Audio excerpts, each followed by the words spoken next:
Сәлеметсіздер ме оқушылар? Бүгін біз 43-ші сабақты орындайтын боламыз. Балалар, сабақты бастамас бұрын менің каналыма тіркеліп, лайк басып, қоңыраушаны басып қойды ұмытпаңыздар. Бізде тақырып өзінде тексере. Екі таңбалы сандарды қосу және азайтуды, жүздіктерді үйренетін боламыз. Сен жүздікті құрастыруды, жазуды, салыстыруды, мыңға дейін жүздіктермен санауды, екі таңбалы сандарды баған түрінде қосуды және азайтуды, жүздіктерді қосуды және азайтуды, мыңға дейін жүздіктер тізбегінің заңдылығын анықтауды, берілген заңдылық бойынша тізбек құрастыруды, заңдылықтың бұзылуын анықтауды бүгін үйренетін боласың. Бізде бірінші тапсырмаға көңіл бөлейік, сандарды салыстыр делінген. Бұл жерде бізде 6 санымыздан 8 санымыз үлкен болады екен. Бірінші тапсырмада. Екінші 6 ондықтан бізде 6 бірлігіміз деген. Демек, бұл жерде бізде 6 бірлігімізден 6 ондығымыз үлкен болады екен. Келесі 8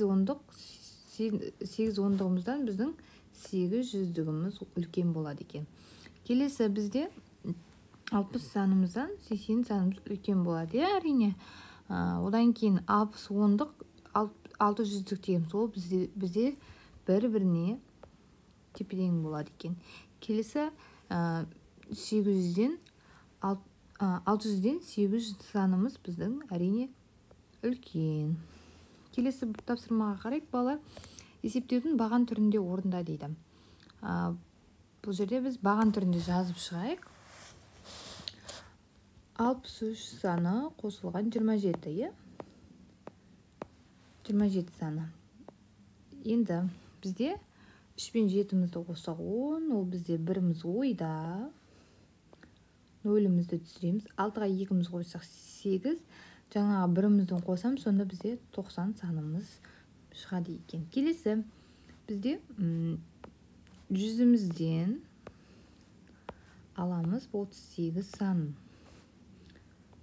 Сонда бізде ең бірінші 0-ден 8 аламыз, 0-ден 8 алмайды. Сондықтан біз не жақтан бір қарыз аламыз. Сонда бізде 2 санымыз түседі. 10-нан 8 алсақ 2 санымыз. Мына жерде бізде жаңа тағы мынадан 1 санымызды аламыз. Сонда бізде мына жерде 9 сан қалды. 9-дан 3-ті алсақ бізде 6-мыз шығады. Бірліктерге, ондықтарды ондықтарға, жүздіктерді жүздіктердің астына жазамыз, балалар. Ал мына жерде жаңа біздің 1 санымызды алыпты, сондықтан бізде бұл жерде мән қалмайды екен. Демек, бізде алымы 62 деп айтылады. Мынауына бірліктер, ондықтар, жүздіктер деп жазып қоя салайын, сіздерге түсінікті болу үшін. Келесі балалар бізде 3-ші тапсырмада өрнектердің мәнін тап дейді. Ең бірінші А нұсқасына көзімізді жүргізейік. А нұсқасына бізде бірінші 100-ден 25-мізді аламыз, шақшан үшін орындаймыз. Демек, 100-ден 25-мізді алсақ, ол бізде 75. Мына жерде бірінші орындайтын тапсырма деп жазып қойайық. Екінші бізде шыққан мәнімізден 35-мізді аламыз. Сонда ол бізде 75-ден 35-мізді алсақ, ол бізде 40-қа тең екен. Екінші алымы деген. Келесі бізде 60 қосылған жақшаның ішіне 12 мен 18. Ең бірінші балалар біз жақшаның ішін орындаймыз. Демек, 12-міз бен 18-мізді қосамыз. Ол бізде 30-ға тең екен. Одан кейін барып мына мәнімізді қосамыз. 30-ға 60-мізді қоссақ, бізде 90-ға тең болады екен. Келесі балалар бізде екі жақшаның біртіндеп орындаймыз. Бірінші біз мына жақшамызды орындайық. 13 пен 17-мізді қоссақ, ол бізде 30. Және мұны азайту амалын біз орнына қоямыз. 24 пен 4-ті алсақ, ол бізде 20. Үшінші, мына шыққан мәндерді, жақшаның шыққан мәндерін бір-бірінен азайтатын боламыз. Сонда ол бізде 30-дан 20-ны алсақ, 10-ға тең екен. Келесі, ең бірінші жақшаны орындаймыз. 70 пен 20-ны қоссақ, ол бізде 90. Одан кейін мына екінші жақшаны орындаймыз. 15 пен 25-ті қосатын болсақ, ол бізде 40-қа тең. Және мына ортадағы азайту амалын қойып қоямын. Сонда үшінші деп 90 мен 40-ды алсақ, бізде 50 болады екен. Келесі бізде 3-ші тапсырманың ән нұсқасына қарасақ, бізде мысалдарды шығар дейді. Бұл жерде бізде 600 жақшаның ішіне 600 қосылған 300, жақшаның сыртында 500 делінген. Енді бірінші бұл жерде біз бұлай бөліп жазады екенбіз. Жақшаның тепе тең деп жазып қойайық. Сразу ол бізде 600-дік қосылған 300-дік. 300-дік. Және алымы 500-дік дейміз. Алымы бізде 500-дік. 500-дік. Сонда бізде бірінші 600-дік және 500-діктерге. Енді бірінші біз мына 900-дігімізбен 6-ға 3-імізді қосақ ол 9, яғни 900-дігіміз дегеніміз жазып қоямыз. Сосын барып, одан 500-дігімізді аламыз. 100-дан 100-дік деп жазып қойып жатыр. Енді тең бізде 9-дан 5 алсақ, олды 400-дік. Енді оны 400 деп мен жазып қояйын. Келесі бізде жақшаның ішіне 62 ондық, азайтылған 10 ондық және азайту 22 ондық дейді. Сразу тең деп жазып кетейік. Тең бізде 62 ондығымызды жақшаның ішіне қайтадан жазып, және одан бізге 62 ондықпен мына 2 ондығымызды азайтқан тиімдірек. Сондықтан 2 ондығымызды жазып қоямыз. Сосын барып, біз жақшаның сыртына мына 10 ондығымызды шығарамыз. 10 ондық. Енді тең 62 ондығымыздан 22 ондығымызды алсақ, бізде 40 ондық болады. 40 ондық. Және 10 ондығымызды қайтадан жазамыз. Демек, бізде 40 ондықтан 10 ондығымызды алсақ, бізде ол 30 ондық, е? Ол дегеніміз біздің 300 деген санымызды білдіреді. Келесі бізде 4-ші тапсырмаға қарайық. Баған түрінде қате жазылған мысалдарды түзетіп жаз және оларды шығар дейді. Ең бірінші назар аударатын бізде 38 қосылған 42 саны. Бірінші қосылайық. Бірінші 8 бен 2-мізді қосамыз. Мына жерде 1-міз ойда. 0-мізді бірліктің астына түсіреміз. Келесі 3-мізге 4-мізді қосамыз. Бағана 1-ді қосқан кезде сонда бізде 8 мән шығады. Демек, мәніміз біздің 80. Келесі бізде ең бірінші бірліктерді қосайық. 57 қосылған 36 дейді. 7 мен 6-мізді қосамыз. Ол бізде 13. 1-міз наяққа ойда. Сонда 3-міз түседі. 5-ке 3-мізді қосақ 7. Жаңа ойымдағы 5-ке 3 қосақ 8. Ойымыздағы мен 9 түседі. Сонда 93 мәні бізде шығады екен. Келесі бізде 100 азайтылған 65 саны дейді. Ең бірінші мына бізде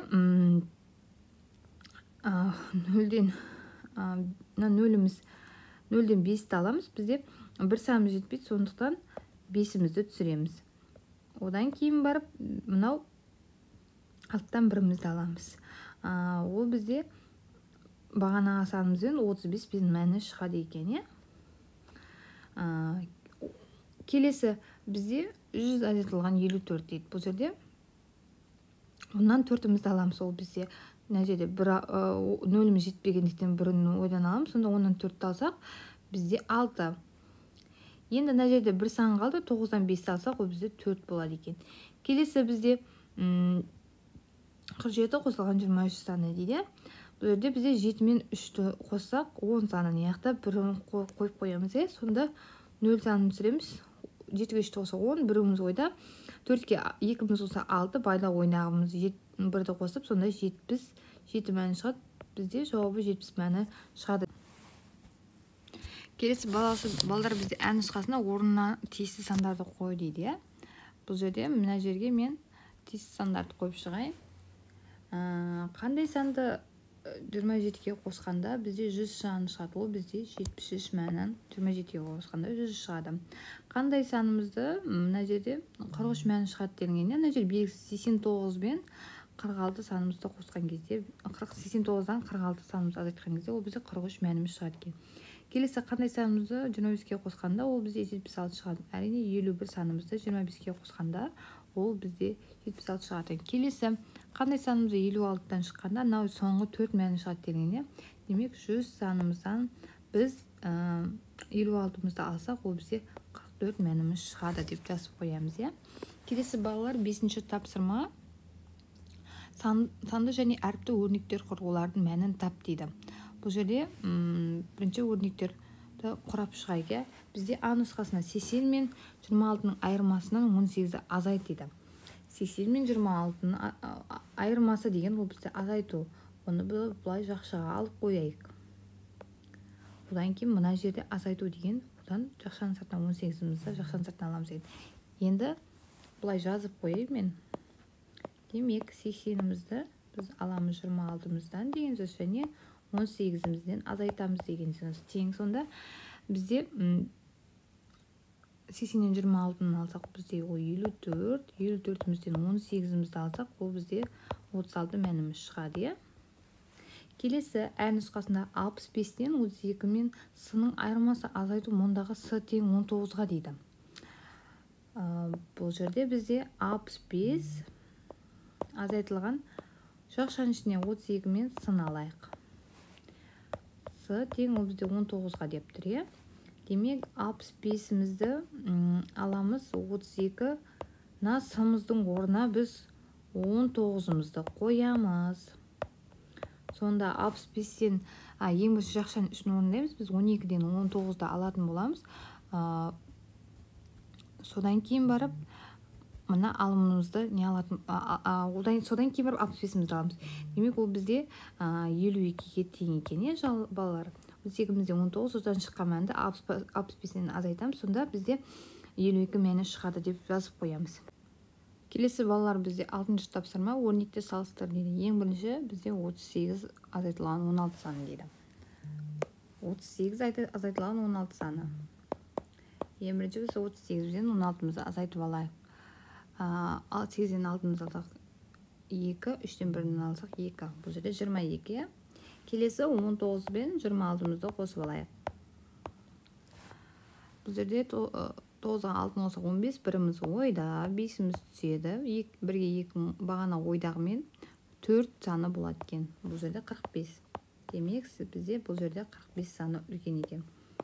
Келесі біз 69-мыздан азайтамыз 38 санымызды. Бұл жерде 9-ден 8-мізді алсақ 1, 6-дан 3 алсақ 31. Мына жерде 31-мізді жазып қоямыз. Келесі 80-нен аламыз 56-мызды. Бізде 0-ден 6 алынбайды, жетпейді, сондықтан біреуін аламыз. 10-нан 6-мызды алсақ 4, мына жерде 7 қалды, 7-ден 5-ні алсақ 2.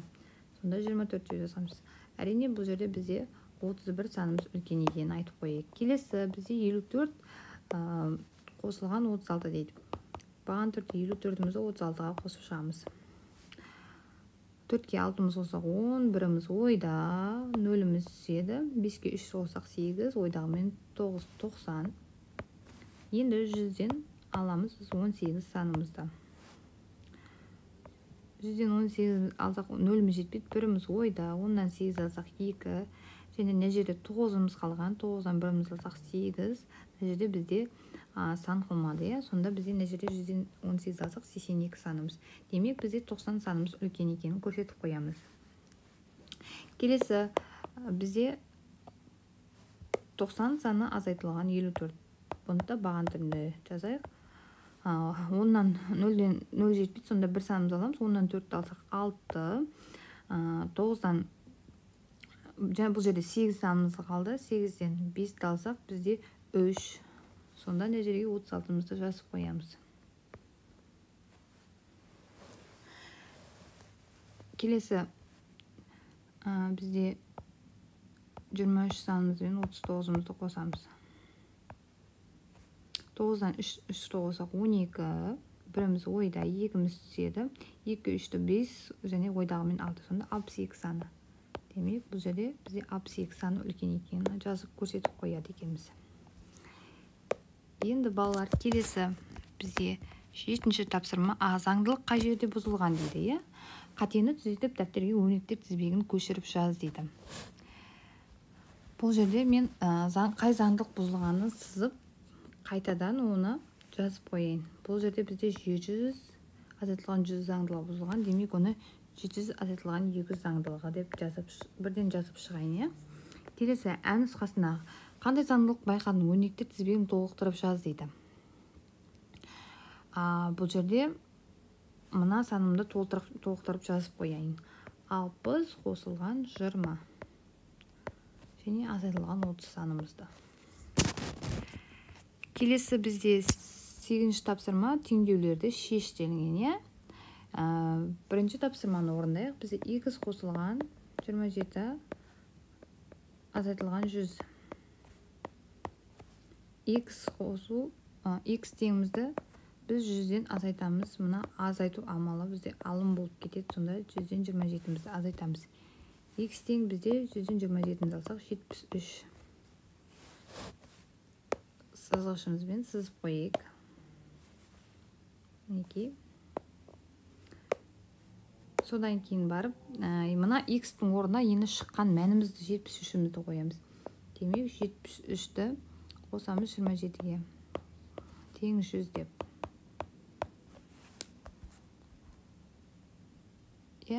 Келесі 100 мәні бізге 100-ге тең екенін жазып қоямыз.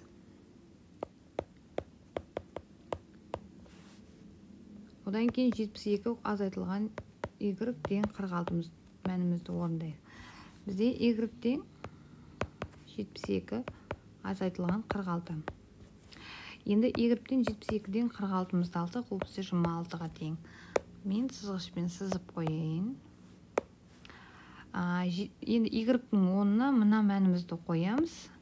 72-ден аламыз 26-мызды, шыққан 26 мәнімізді қоямыз. Тең 46. 72-ден 26-дан алсақ 46, 46, 46 мәніне тең екенін мен жазып қоям. Осымен балалар, біздің сабағымыз тәмам. Менің каналым сіздерге пайдалы болса, каналыма тіркеліп, лайк басуды ұмытпаңыздар. Келесі сабақта біз кездескенше.